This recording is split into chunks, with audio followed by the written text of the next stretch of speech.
जी sir. आज सब media कर्मियों का हम धन्यवाद करते हैं। पिछले 243 दिनों से लगातार वो हमारी पीड़ा को रिपोर्ट कर रहे हैं, दिखा रहे हैं, हाईलाइट कर रहे हैं। सब मीडिया भाइयों का तहे दिल से शुक्रिया अदा है अमीर डिस्प्लेस की तरफ से। देखिए, आज सबसे पहले हम उन दिवंगत आत्माओं की शांति के लिए प्रार्थना करते हैं जिन्होंने अपनी जानें खोई हाल ही में रजौरी के इंसिडेंट, अनफॉर्चुनेट इंसिडेंट में। और आज हमारे एक एम्प्लॉई पीएम पैकेज एम्प्लॉई का भी 10वां दिन है जो कि यूटी एडमिनिस्ट्रेशन की क्रिमिनल अपैथी का शिकार हुआ। चांद जी भट्ट हमारे एक एम्प्लॉई थे और उनको दवाइयां ना मिलने के कारण जिस प्रकार से यूटी एडमिनिस्ट्रेशन ने उनकी तनख्वाहें रोक के रखी थी 3-3, 4-4 महीने से, वो उस चीज का शिकार हो गए। उनके पास दवाई के लिए पैसे नहीं थे। आज यहाँ पे हम एकत्रित हुए हैं, ये प्रेस कॉन्फ्रेंस इस संदर्भ में कर रहे हैं कि जिस टीआरएफ की नाक के नीचे हम वहां पे 1.5 साल से गन पॉइंट पे हमें स्ट्रेटेजिक होस्टेज बना के रखा था। अगर आपने देखा होगा कि अक्टूबर 2021 में पूरन ये दीपक चंद मेहरा और सुपिंदर कौर जी को आई कार्ड देख के उनकी हत्या की गई थी स्कूल के अंदर। वही पैटर्न पे रजौरी में भी आई कार्ड देख के, आधार कार्ड देख के उनकी हत्या की गई। और उस समय भी एडमिनिस्ट्रेशन ने हमें एक भरोसा दिया था कि आगे चल के टारगेट किलिंग नहीं होगी।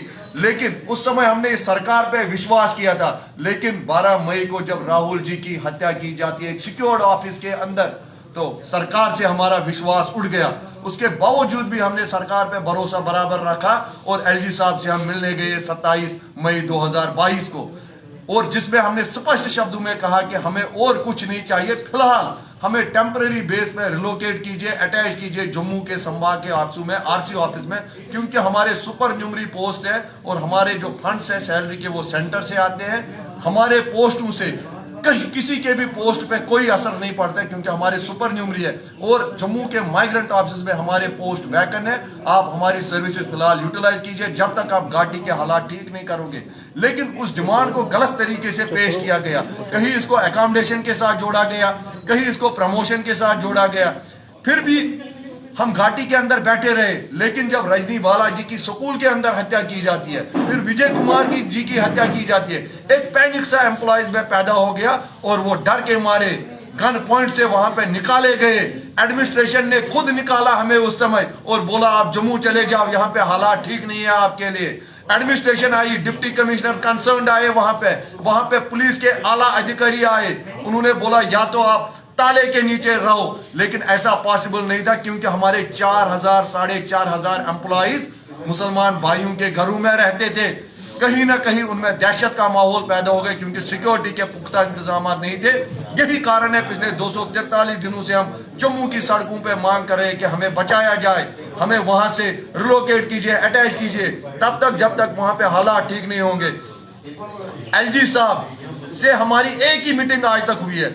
वो बार बार बताते हैं कि हम आपके लोगों के संपर्क में हैं और आपकी सारी डिमांड्स हमने फुलफिल कर दी है।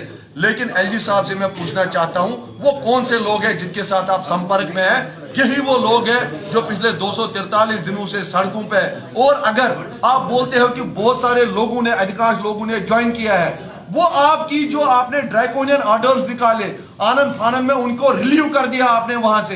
देखिए, एक एम्प्लॉय को जब रिलीव किया जाता है, किसी डिपार्टमेंट से दूसरे डिपार्टमेंट में भेजा जाता है, उसका एक दायित्व बनता है, उसको ज्वाइन करना ही पड़ता है, अदरवाइज वो किसी के खाते में नहीं होता है। इसलिए वो मजबूर हो गए वहां पे ज्वाइन करने के लिए। टीचर लोग गए एक दिन के लिए, ज्वाइन किया, लेकिन वापस आ गए क्योंकि वहां पे ग्राउंड पे हालात ठीक नहीं है। आज भी हमारे एम्प्लॉयज अगर गए हैं कुछ 100-150 वहां पे, वो मजबूरी में गए हैं क्योंकि उन्होंने ये उचित समझा अगर मैं मरता हूं वहां पे गोली खा के, लेकिन उसके परिवार के जो 4 सदस्य है वो कम से कम बच जाएंगे।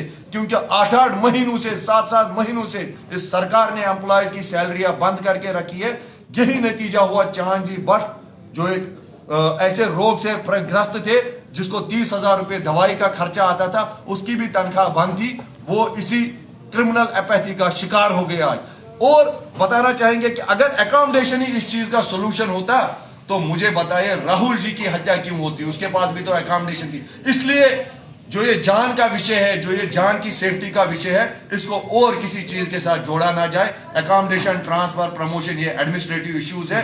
इस संदर्भ में हमने कल अपने माननीय यशस्वी प्रधानमंत्री मोदी जी को भी ऑनलाइन चिट्ठियां लिखी है, गृह मंत्रालय को भी हमने 2500 चिट्ठियां ऑनलाइन पोर्टल पर लिखी और एलजी ऑफिस को भी लिखी थी। लेकिन बदकिस्मती की बात यह है, देखिए प्रधानमंत्री ऑफिस से हमें रिप्लाई आता है कि आपकी मांग जेन्युइन है, उन्होंने एक ऑफिसर डिप्यूट किया है कि आपके मसले को देखा जाएगा। गृह मंत्रालय से आंसर आता है कि आपका मसला जेन्युइन है, इसको एक एम्प्लॉय इन चीजों को देखेगा। लेकिन एलजी साहब के ऑफिस से, ग्रीवियंस पोर्टल से सेम डे एक ऑफिसर डिप्यूट किया जाता है और दूसरे दिन वो ऑफिसर ये चीज देख के इन सब एप्लीकेशंस को कैंसिल कर देता है कि ये आपकी मांग जो है इसका हम कोई सोल्यूशन नहीं निकाल सकते। अगर आप सिक्योरिटी का सोल्यूशन नहीं दे सकते हो, फिर आप किस बेसिस पे हमें उस टीआरएफ के सामने भेजना चाहते हो जिसको कुछ दिन पहले ही आपने एक टेररिस्ट ऑर्गेनाइजेशन घोषित किया है। हम भी यही बोलते थे कि जो ये थ्रेट लेटर्स है, जो ये धमकियां हमें आ रही है, नाम से आ रही है, इसका आप संज्ञान लीजिए।